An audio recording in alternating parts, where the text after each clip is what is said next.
Alejandro Guillé.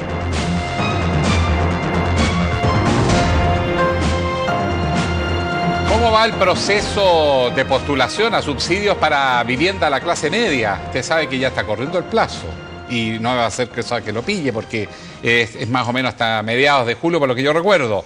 También con todos estos fríos polares, ¿qué está pasando con los campamentos? ¿Se está erradicando? ¿Qué pasa con las aldeas post-terremoto que se construyeron en la zona tan devastada? Muchos temas para conversar con el ministro de la Vivienda y Urbanismo, don Rodrigo Pérez Maquena, que ha tenido la gentileza de venir a conversar con nosotros, ministro, en tiempo de tanta tragedia y frío.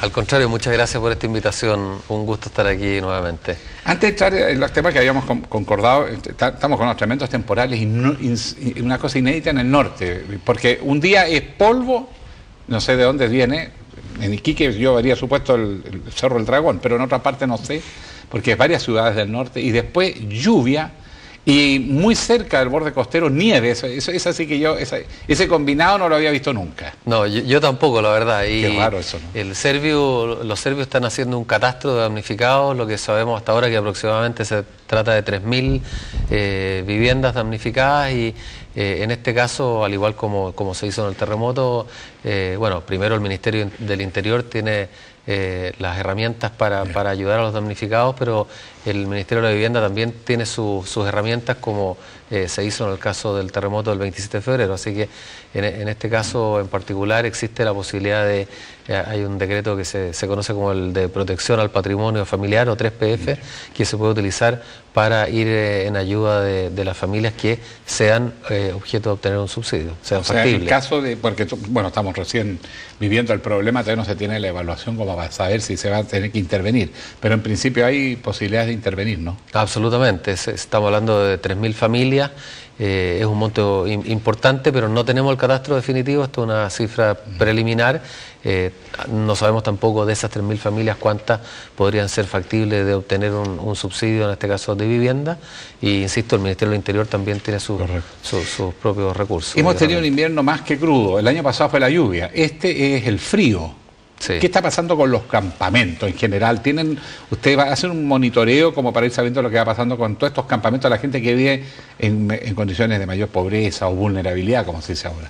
Bueno, ahí hay dos temas. Nosotros siempre distinguimos entre campamentos y aldeas. Las aldeas llamamos a las que tuvimos que levantar producto del terremoto. Que gente que tenía su casita. Exactamente, y que muchos de ellos perdieron un familiar, vivieron una situación dramática en el terremoto y perdieron abruptamente su vivienda.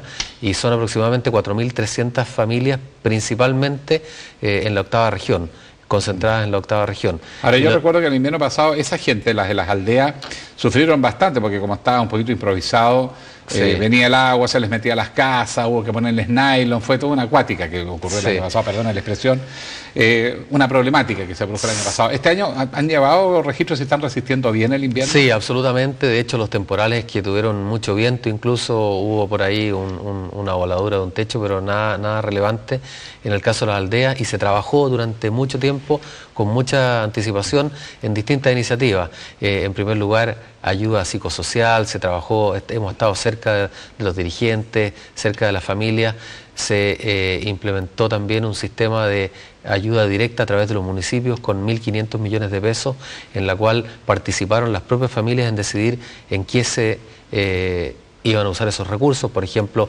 mejorar el estabilizado de la calle, o el alumbrado, o reparar los baños. Hay que decir que todas estas aldeas cuentan con servicios básicos, por supuesto, no es como probablemente puedan haber tenido en su vivienda anteriormente, pero bueno, hemos tratado de estar muy cerca de ellos, incluso hemos montado un equipo de emergencia que está recorriendo y que atiende situaciones de emergencia, y eventualmente si fuera algo mayor se llama a un contratista para hacer los arreglos. Así que hemos estado muy cerca de ellos y bueno, los campamentos, el presidente... el otro problema, los que viven permanentemente en situaciones precarias, ¿no es cierto?, en construcciones precarias. Sí, esos serían los campamentos. Esos serían los campamentos que en el Ministerio estamos haciendo un catastro muy acabado, muy acucioso, y desgraciadamente ahí tuvimos malas noticias en el sentido de que la realidad que nos topamos peor de la que A ver, vamos por se parte, había para cerrar el esperado capítulo de las aldeas. Se sigue manteniendo la meta que el próximo invierno, Sí. a mediados del próximo invierno, ya no vamos a tener gente en aldeas. Sí, habían originalmente 107 aldeas, se han erradicado 9 ya, y lo que dijo el presidente, la meta que puso el presidente respecto a los campamentos era que ellos estuvieran erradicados antes del próximo invierno, o que las familias que allí están vean que su solución definitiva se encuentra, dijo él, en un franco estado de avance. O sea, ya la construcción física. Exactamente. Y yo lo que puedo señalar es que hay 60 proyectos aproximadamente que van a acoger a las familias de campamento. Nos falta por comprar solamente o expropiar 14 terrenos, 13 de ellos ya están en fase de expropiación. Hay uno que estamos un poquito más atrasado, pero que debiéramos iniciar muy luego los trámites. Y ahí hay ciertos hitos intermedios. Muchos de estos proyectos ya están en construcción. Ya le voy a preguntar alguna cifra, pero eso entonces es verdad que el próximo invierno eso se podría estar resolviendo. ¿Qué pasa ahora con No totalmente, aproximadamente en un 80%, pero el resto va a estar con su solución definitiva en construcción y esperamos con un alto estado de avance. De hecho, esperamos que el último inicio de obra de campamento ocurra en diciembre o enero del próximo año. Correcto. Y con respecto al caso de los campamentos permanentes, que es un lío, porque se radica, pero llega más gente. O sea, una cosa es erradicar los que están en campamento, que se puede llevar una buena estadística, pero hay mucho allegado que sale de todas partes, que vive en la familia, que no se ve porque viven detrás de las casas, los patios, se levanta algún tipo de construcción, a veces incluso bastante precaria, otras veces ni siquiera tanto, pero que no está con una vivienda propia. En este caso, los campamentos con realismo, ¿ustedes creen que se va a poder resolver? Porque yo tengo la sospecha que es un tema que se sigue reproduciendo. Lo que usted señala, 2 puntos claves en lo que acaba de decir. Y si me da un minuto, Sí, vamos. me gustaría profundizar en este tema. En primer lugar, lo que mostró el catastro es que los campamentos son una cosa de larga data. En promedio tienen 21 años de historia. Y otra cosa importante, las familias viven en promedio 8 años en los campamentos. Es decir, en un campamento promedio podríamos decir que 3 familias habitaron ese campamento a lo largo de los 21 años de historia promedio de ese campamento.